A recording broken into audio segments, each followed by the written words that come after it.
말씀을 가지고 삶은 선택의 결과라는 제목으로 이 말씀을 함께 나누겠습니다.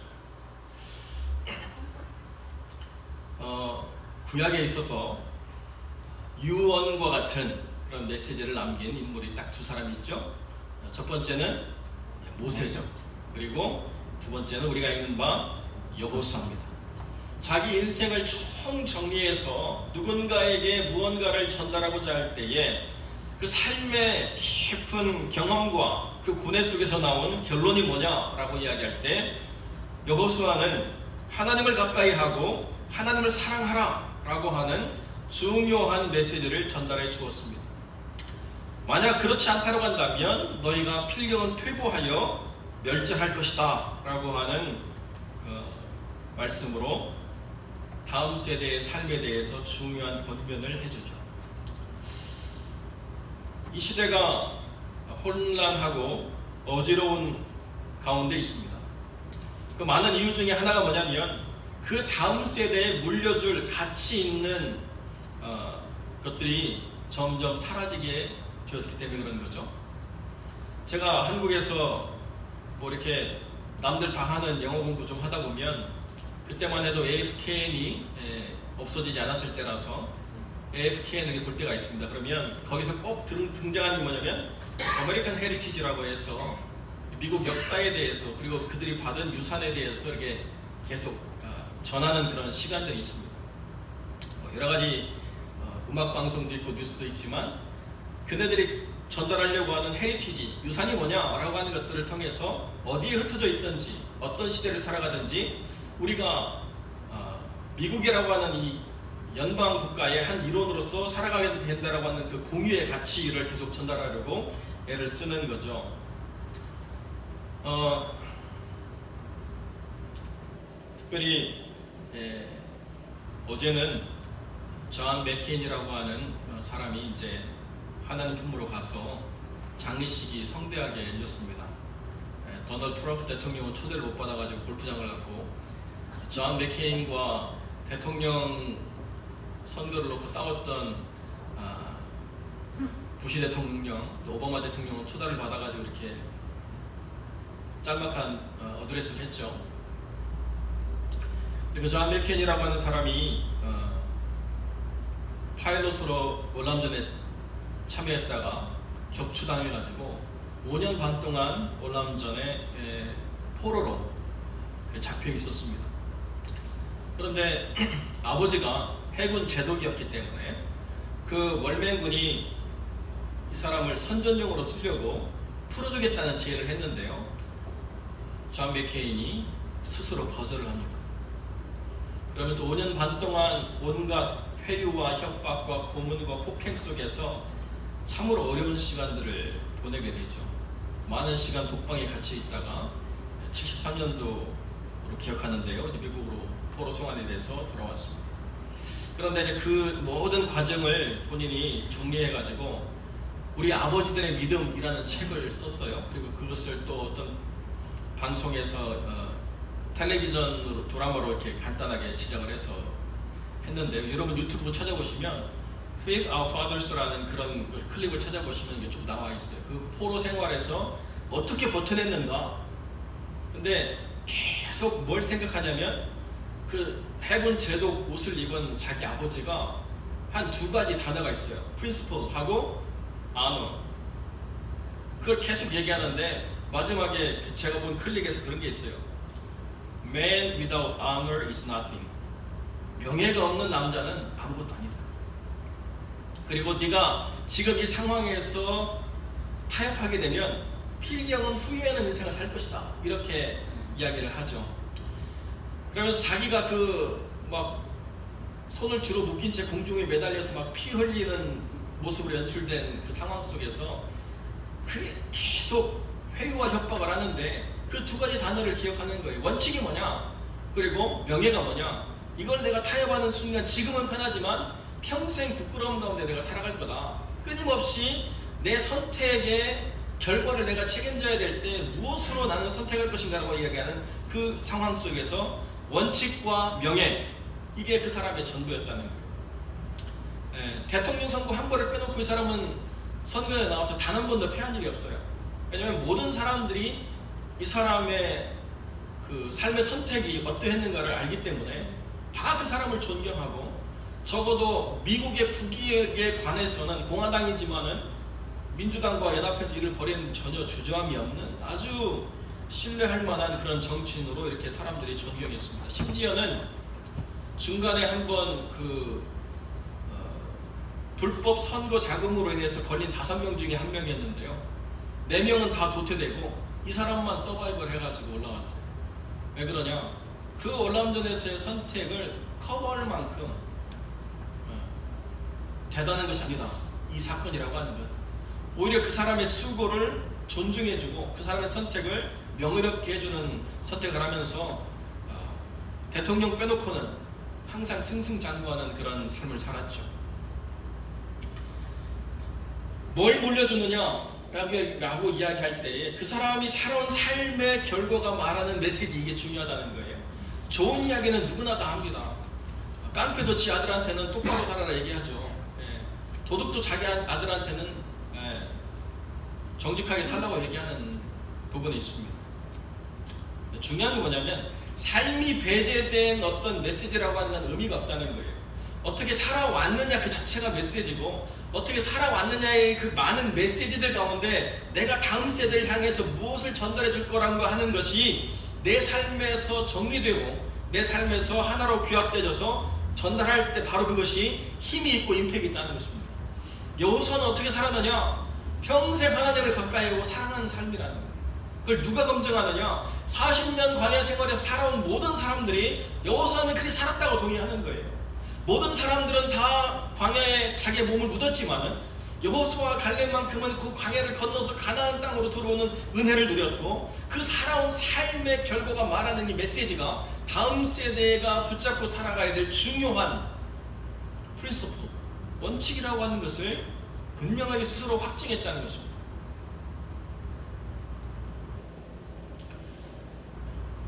삶의 많은 어려움들 가운데서 뭘 붙잡을 것인가 라고 하는 끊임없는 선택들이 있는데요, 그 선택들을 통해서 우리는 계속 어떻게 되느냐면 단순화되는 거예요. 심플리파이, 계속 단순화되는 거예요. 다양한 선택들을 다 쳐내면서 점점 단순화해가지고 남은 한 가지, 이게 엑시엄이죠. 이게 내 삶에 가장 붙잡아야 될 결론이라고 하는 것을 아는 그 순간, 이렇게 단단해진 믿음은 그 무엇으로도 꺾을 수 없는 굳건한 믿음이고, 창수가 와도 무너지지 않는 그러한 기초가 된다는 것입니다. 그런데요, 그렇게 삶의 과정 속에서 선택의 많은 것들 가운데 뭘 선택할 것인가 라고 이야기하는 데 있어서 그 선택이 늘 현상을 다스리는 것으로, 그 문제만 해결하는 것으로 치우치게 되면 내 삶에 집약된, 응축된 그런 힘있는 믿음이 안 나오고 여기저기 다 걸쳐있는 문어발 같은 믿음이 된다는 것입니다. 어느 하나도 포기할 수 없고 다 끌고 가야 돼요. 그러나 인생은 그렇게 되어지는 것이 아니죠. 심지어 어느 한때는 내 몸이 나를 배신할 때가 오는 것입니다. 멀쩡하던 내 몸이 나를 배신하게 될 때 정말 심각하게는 우울증도 생기잖아요. 그죠? 옛날에는 다 됐어요. 옛날에는 멀티태스킹이 다 됐습니다. 머릿속에 뭘 해야 될 것인가 딱 정립되는 순간 다 했어요. 어느 한 순간 머리는 돌아갔는데 몸은 안 돌아가고 있어요. 심지어는 종이 확 구겨가지고 쓰레기통에 탁 넣는 것도 한 번이면 됐는데요, 그거 몇 번 다시 집어넣는 거 차라리 그냥 가서 넣으면 되는데 계속 한 번에 넣겠다고 안 되는구나, 이거 계속 자기가 스스로 확인만 하고 있는 거죠.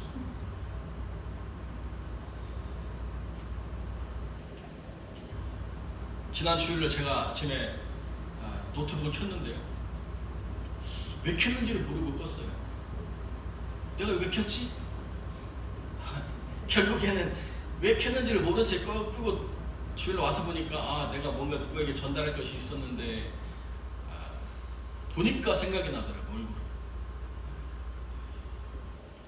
삶이 그렇습니다. 예. 우리 스스로가 무언가를 다 핸들할 수 있다고, 다 다룰 수 있다고 생각하지만, 그러나 정리되지 않은 인생을 계속 살아가다 보면 어느 한순간 우리가 원치 않아도 내려놓아야 될 때가 온다는 거죠. 그런데 우리가 원치 않는 선택 가운데 무언가를 내려놓아야 된다고 하는 것은 결코 우리에게 만족할 만한 선택이 되어지지 않는다는 거예요. 우리가 원함으로 말미암아 그것들을 포기하고 우리가 집중해야 될 한 가지를 우리가 몰입하는 것, 그게 바로 삶을 살아가는 방식이고, 그것을 믿음의 사람들은 리타이어라고 얘기한다는 거예요. 지금까지 많은 것들을 해왔기 때문에 이제 내가 남은 인생을 어떻게 살아갈 것인가라고 했을 때 집중된 한 가지를 놓고 내가 살아갈 삶의 방식을 정하는 것, 그것이 리타이어라는 거예요. 아무것도 안 하고 포기하는 게 아니고 내가 살아갈 삶을 정리해서 이제 한 가지로 살아가는 것, 그것이 삶의 후반기의 인생이 되어야 된다는 거죠. 그럼 언제 삶의 후반기의 인생을 살아가기를 생각해야 되느냐? 적어도 나이가 45세가 되면 삶의 후반기를 어떻게 살아갈 건가를 정리하기 시작해야 된다는 거예요.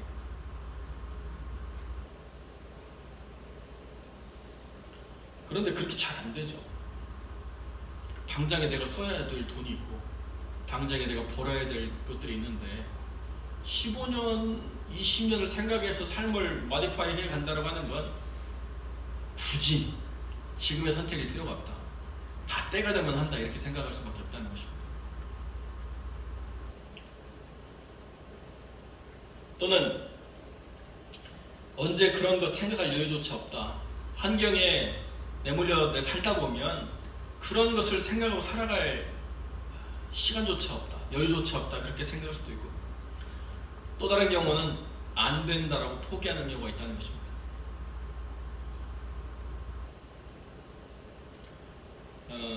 많은 사람들이 어려운 단어를 쉽게 설명할 때 있어서 퀀텀 리프라고 하는 양자역학의 그 원리를 모주기라고 하는 대나무로 이렇게 표현될 때가 많이 있습니다. 임계점이 돼야만 가시적인 것이 드러나는 것, 그게 있는데요. 여러분, 우후죽순이라는 말을 아시죠? 예, 우후죽순이라는 말은 모든 대나무에 통용되는 이야기가 아닙니다. 예, 모주기라고 하는 그 대나무에만 통용되는 말이에요. 그래서 그 모주기라고 하는 대나무는 어떤 나무냐면, 대나무를 심으면 이 대나무가 전혀 자라지 않습니다. 5년 동안 단 1mm도 자라지 않아요. 그런데 뭐 하고 있냐면 계속 옆으로 뿌리만 넓혀요. 5년 동안. 눈으로 보기에는 하나도 드러나지 않는 이 대나무가 5년 내내 계속 뿌리를 확장시켜요. 그리고 5년이 딱 되는 순간 1개월 반 만에 30m로 자라요.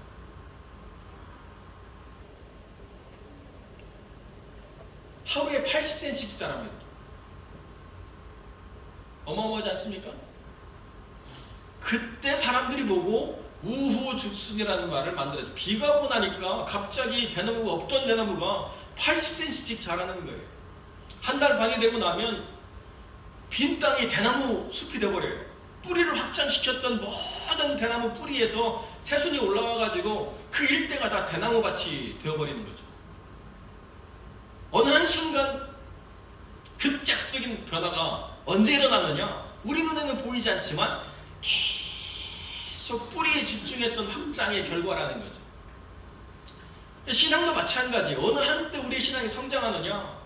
끊임없이 계속 집중함으로 말미암아 우리가 어떤 그 임계점에 도달했을 때, 그 이유는 전혀 변하지 않을 것 같은 삶의 모든 자리가 어느 한순간 길이 열리고, 어느 한순간 하나님이 그 모든 삶을 다스리시는 것들을 분명히 맛보는 그 상황이 반드시 그 삶에 집중된 자리에서 만들어진다는 것입니다. 이것은 뭘 했느냐? 하나님과 가까이 함을 집중했어요.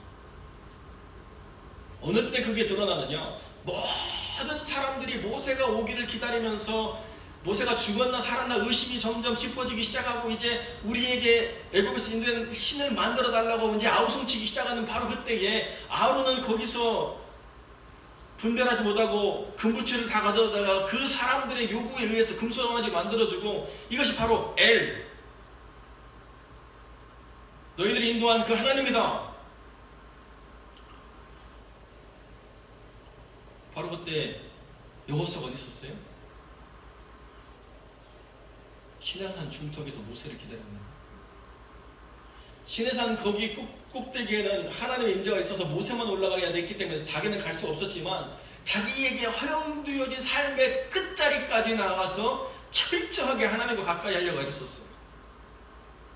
그러니까 이스라엘 사람들이 그 진영에서 무슨 일을 벌이든지 이 사람은 아무런 영향을 받지 않는 거예요. 왜? 내 선택은 사람 속에 있는 것이 아니고 내 선택은 하나님과 가까이 함에 있었기 때문에 어떤 변화가 일어나든지 어떤 혼란이 있든지 전혀 흔들릴 이유가, 여지를 전혀 주지 않는 거죠. 내가 하나님을 가까이 하기로 작정하고 하나님께 나아가면 바로 그러한 삶에 구별된 은혜가 있다는 것입니다. 하나님이 이스라엘 사람들의 그 혼란 속에서 어떻게 여호수아에게 집중하셨느냐? 여호수아의 선택이 있었다는 거예요.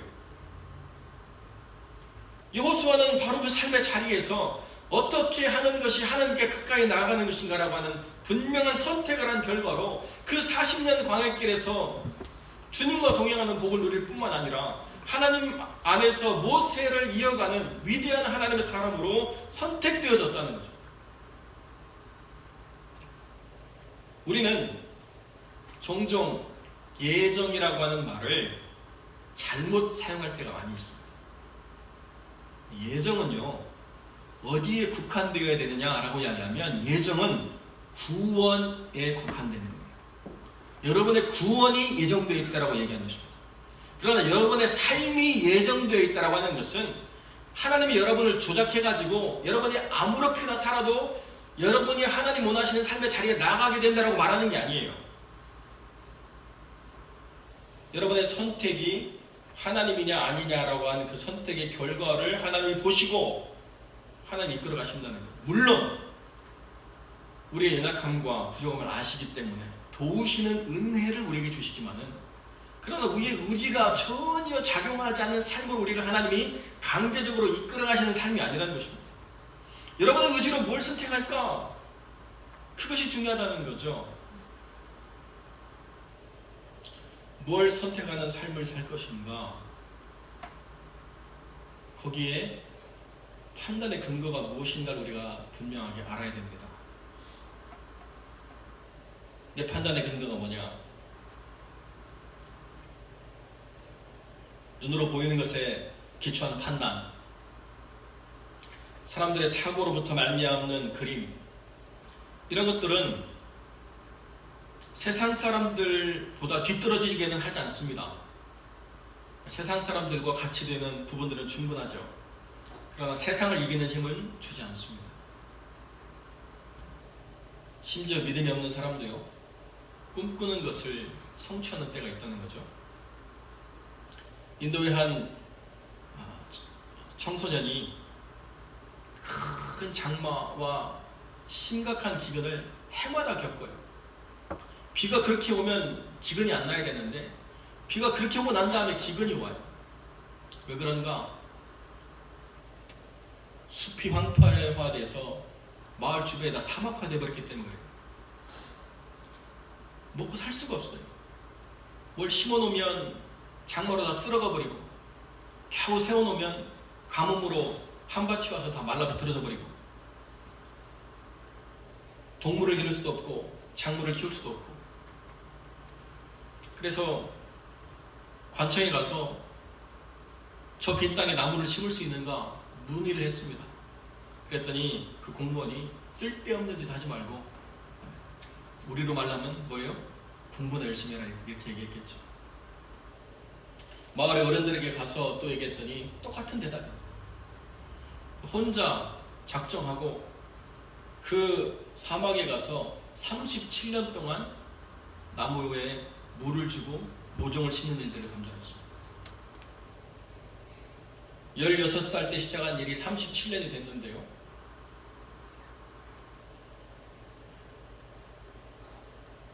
인도에서 그 사람을 노벨 평화상 후보자로 추천했습니다. 180만 평방의 숲이 만들어졌어요. 떠났던 동물들이 다 돌아오고요. 나무들이 물을 안고 있기 때문에 물이 흐르기 시작하고, 큰 비가 와도 장마가 심하게 있다 하더라도 물난리를 겪지 않는 그러한 안전한 마을이 됐다는 것이죠. 누구도 안 된다라고 생각하는 그것에 한 사람의 37년의 인내가 그 임계점을 넘어서는 순간에 엄청난 변화를 만들어냈죠. 세상 사람도 자기 필요를 해결하는 삶에서 꿈을 꾸니까요. 성취하는 어떤 부분들이 있다는 거죠. 이스라엘 사람들이 가나안에 와서 꾼 꿈이 뭐냐? 이 땅이 아무런 사람의 손을 필요로 하지 않은 그 자체로 아름다운 땅이냐? 그렇지 않다는 거죠. 이 땅은 믿음의 사람들에 의해서 관리되어질 때의 아름다운 땅이고, 그렇지 않으면 황폐케 될 수밖에 없는 땅이라는 것입니다. 하나님께서 애굽에서 있는 사람들을 이끌어내서 이렇게 오랜 여정 훈련하고 여기에 들이신 이유가 뭐냐? 이 황폐케 된 땅에서 다시 아름다운 꿈을 꾸며 하나님께 영광 돌리는 삶을 살아갈 거룩한 하나님의 백성들을 하나님이 보기 원하셨다는 거예요. 그런데 그 사람들과 하나님의 관계가 그 사람들의 선택에 의해서 되어질 수 있다는 거죠. 뭘 선택할 거냐? 하나님을 가까이 하는 것을 선택하는 거예요. 그러면 어떤 결과가 나느냐? 한 사람이 1000명을 감당하는 하나님의 지혜와 능력을 얻게 될 것이다. 왜? 하나님이 너희를 위해서 싸우시는 결과로 만들어지기 때문에. 내 스스로가 갑자기 무슨 슈퍼 파워를 가져가지고 없던 힘이 나고 없던 능력이 만들어져서 하나님에 의해서 주어진 어떤 그런 임파워먼트로 인해 가지고 삼손처럼 하나님과 독립적으로 자기가 무언가를 마음껏 버려도 전혀 문제가 없는 그런 삶이 아니라 하나님과 함께 동행함으로 하나님 안에서 그 모든 것들을 감당할 수 있는, 나를 보면 지극히 평범하고 나를 보면 지극히 연약한데 어떻게 이걸 감당했을까를 생각할 때마다 하나님이 나와 함께 하시는구나, 하나님이 나를 위해서 싸우시는구나 라고 하는 것을 맛보고 경험하는 방식으로 살아가도록 하나님과 가까이 하면 된다는 거예요.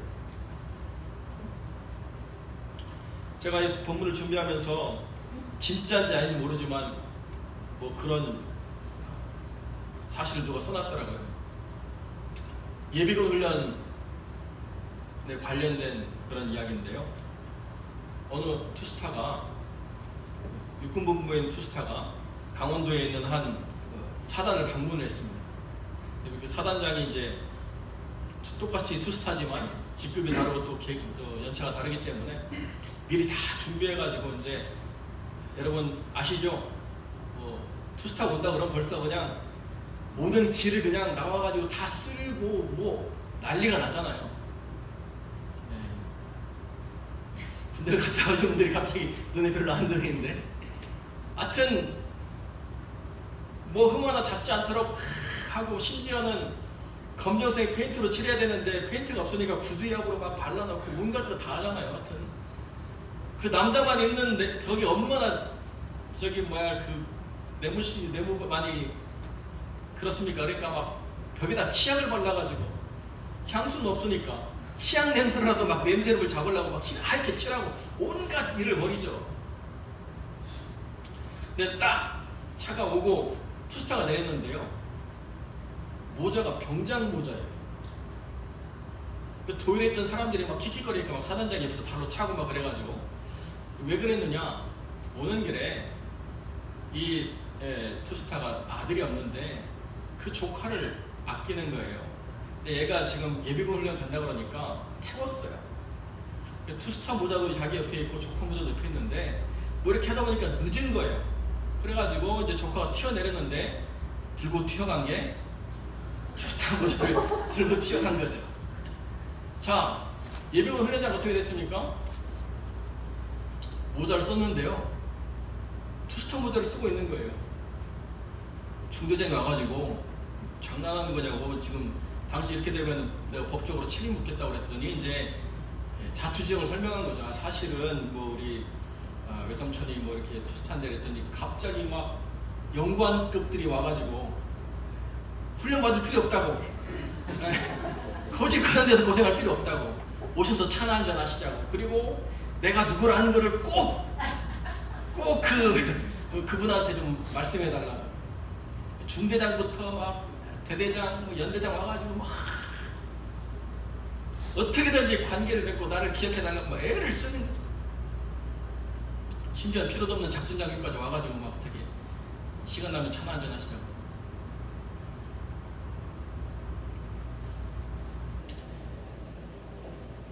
누구와 함께 있느냐, 핵심 그거 아니에요? 아까도 우리가 일부를 마치고 이렇게 교제하면서 막 이런 얘기 했는데, 결국 군대는 줄이잖아요, 그죠? 누구와 함께 하느냐. 그런데요, 세상은 더 분명하죠. 누구와 함께 하느냐, 누구 밑에 있느냐, 누구 사람이냐. 그런데 관계의 중요성에 대해서 성경은 더 분명히 우리에게 얘기해 줍니다. 하나님과 함께하는 사람은 그 누구도 그 사람을 꺾을 수가 없다. 순간의 어려움과 힘든 상황들은 있겠지만 결국 승리는 누구의 것이냐? 하나님과 가까이 있는 사람이 승리하는 거예요. 그리고 그 과정을 통해서 내가 아픔만 남고 상처만 남고 분노만 쌓이고 그것으로 인해서 마음에 막 한이 생겨가지고 그 일을 생각할 때마다 분노가 나는 게 아니라 그때를 생각할 때마다 하나님이 어떻게 일을 행하셨는가 감사가 있는 거예요. 그때를 행할 때마다 하나님이 나를 이렇게 이끌으셨다라고 한다면 지금 있는 이 어려움도 능히 하나님이 새롭게 하실 것이다. 우리가 맛보는 거죠. 필경은 이 아름다운 땅에서 우리가 어떤 선택을 통해서 함께 영광 돌릴 것이라고 우리가 이야기할 때에 멸절하는 삶이 아니라 번성하는 삶으로, 이 땅에 충만한 은혜를 누리는 삶으로 살아가도록 하나님이 우리에게 복을 주셨다는 것입니다. 어떤 선택을 할 것이냐 라고 하는 그 선택을 어지럽게 만드는 그런 도전과 또 악한 계획들이 우리를 혼잡케 할 수는 있겠지만은, 그럼에도 불구하고 우리가 하나님을 선택한다고 하는 것은 다른 어떤 것보다 더 중요하다는 것이죠. 그 하나님의 선택을 우리가 어떻게 감당하느냐라고 이야기하면 바로 이렇게 한 주간의 모든 일상을 멈추고 우리의 모든 생각을 내려놓고 우리의 모든 계획도 내려놓고 우리의 삶의 시간을 주님께 드리기로 작정하고 주 앞에 나와서 모든 것이 하나님의 다스리심 가운데 있기를 고백할 때, 그 어느 것 하나도 내 바램과 내 계획과 내 어떤 뜻이 있다 할지라도 그것을 하나님이 내려놓으라고 얘기하신다라고 한다면 얼마든지 나는 내려놓고 하나님 뜻대로 나아가겠습니다라고 하는 그 분명한 헌신, 그것을 하나님께 드린다라고 한다면 하나님께서는 나로 말미암아 세상이 이끄는 대로 끌려다니다가 피폐해서 지쳐버린 인생으로 살아가지 않게 하시고, 세상이 아무리 나를 힘든게 한다 할지라도 세상을 이기는 자로 세우시는 하나님이심을 분명히 경험케 된다는 거죠. 여러분, 이것이 그냥 그럴 거라는 이야기가 아니에요. 그래 왔어요. 그렇게 살았고 그렇게 살고 있고 앞으로도 이렇게 살아가야 된다라고 말씀을 드리는 거죠.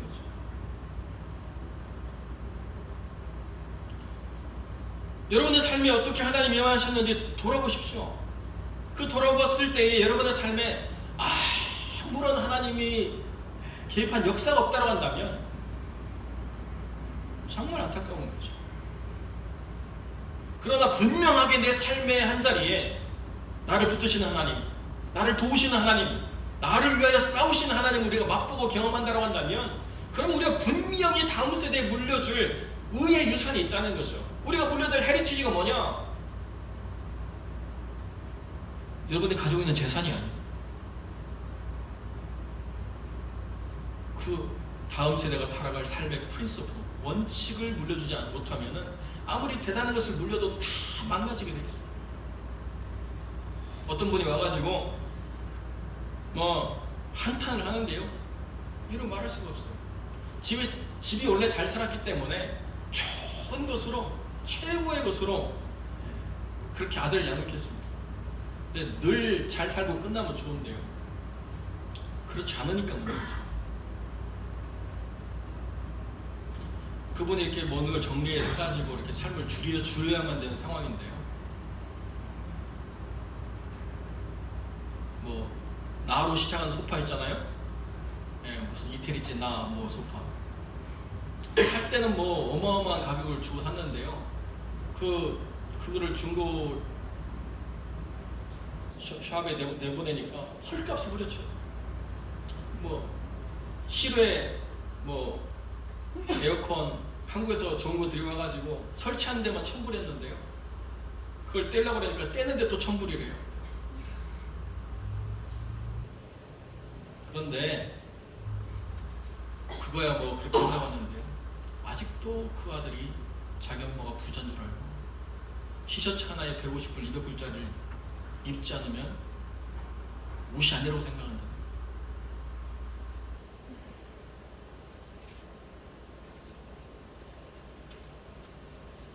내가 그렇게 키워서 그렇다. 누구를 원망하겠냐고. 사람만 좋아가지고요, 이용만 당하고 그러면서도 여전히 헤어나오지 못하는, 자기가 삶에서 원칙을 세워주지 못했기 때문에 결국 그 모든 것을 다 자기가 책임져야 되는 부분을 보는 거죠. 내가 어느 정도까지면 책임지고 끝날 수 있다고 한다면 물론 그럴 수도 있지만, 그러나 그 다음 세대가 살아가는 삶을 내가 그걸 보면서도 해결해 줄 수 없을 때, 그때 우리가 느끼는 삶은 정말 고통스럽죠.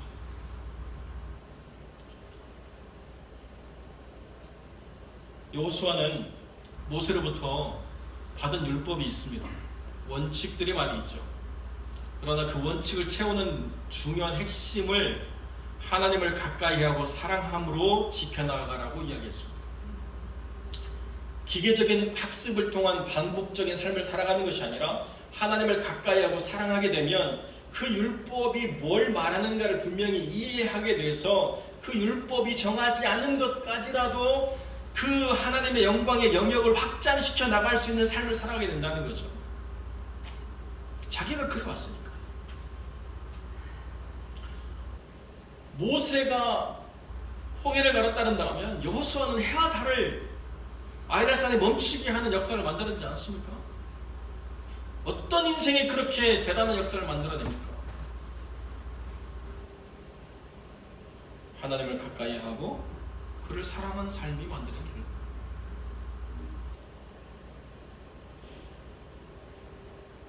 그러나 그 인생에 더 중요한 건 뭐냐? 자기를 우상화하는 일을 전혀 만들지 않았다. 우리가 열왕기하를 쭉 보면 요시아 때까지, 그러니까 유다 왕국이 멸망 직전까지 뭐가 있었냐면 느후 야단이라고 해서 모세가 만들어낸 노뱀을 우상시했던 것들이 계속 내려왔어요. 모세 시대 이후로 계속 그 노뱀이 많지 대단한 영적인 권세가 있는 그런 것인 양 막 숭배하고 살았다는 거죠. 여호수아는요, 아무것도 남기지 않았어요. 아무것도 자기를 우상하는 걸 남기지 않았어요. 그리고 중요한 원칙을 세웠습니다. 하나님을 가까이 하고 그분을 사랑하는 삶. 이게 핵심이랍니다. 오늘 여러분의 인생에 어떠한 선택으로 여기까지 나왔는지 제가 다 알지 못하지만은, 그러나 여러분의 선택은 분명히 다음 세대에게 물려주는 유산이 되는데, 그 유산이 하나님 안에서 다음 세대를 살릴 수 있는 유산이 되기를 저는 간절히 소망합니다. 하나님 안에서 여러분이 살아가는 삶이 아름다운 땅이 되기를 원하고, 하나님과 가까이 함으로 하나님 여러분을 위해서 싸우시는 복된 인생들이 되시기를 주님의 이름으로 간절히 축원드립니다. 기도하겠습니다. 참 좋으신 아버지 하나님, 감사와 영광을 주게 드립니다. 때로는 우리가 고민하며 잠 못 이루는 밤도 있었지만, 그러나 새벽에 도우시는 하나님을 의뢰함으로 우리가 낮의 모든 일상들을 회피하지 아니하고 삶의 자리에서 끝까지 인내함으로 승리를 맛보았던 삶들이 있음을 주님이 아십니다. 이민자의 삶, 불안하고 지치고 곤비한 일생들을 우리가 살아왔지만 그러나 결코 그것이 우리의 삶을 망가뜨리지 못하였고 주님이 주신 믿음으로 여전히 우리는 꿈꾸며 여전히 우리는 평안하며 여전히 우리는 다음 세대에 물려줄 거룩한 유산들을 세워가는 줄로 믿습니다. 머리 숙인 귀한 영혼들 지금 마다마다 붙잡아 주셔서 하나님 그들의 삶 가운데 하나님을 가까이 함으로 누리는 복, 하나님이 그분 모든 영혼들을 위해서 친히 맞서 싸우시는 은혜를 누릴 수 있도록 역사하여 주시고 여기 머리 숙인 귀한 영혼들이 살아가는 삶이 아름다운 땅이 될 수 있도록 하나님 역사하여 주옵소서. 주님께서 함께해 주시기를 간절히 소망하며 걸어가신 우리 주 예수 그리스도 이름으로 기도드립니다.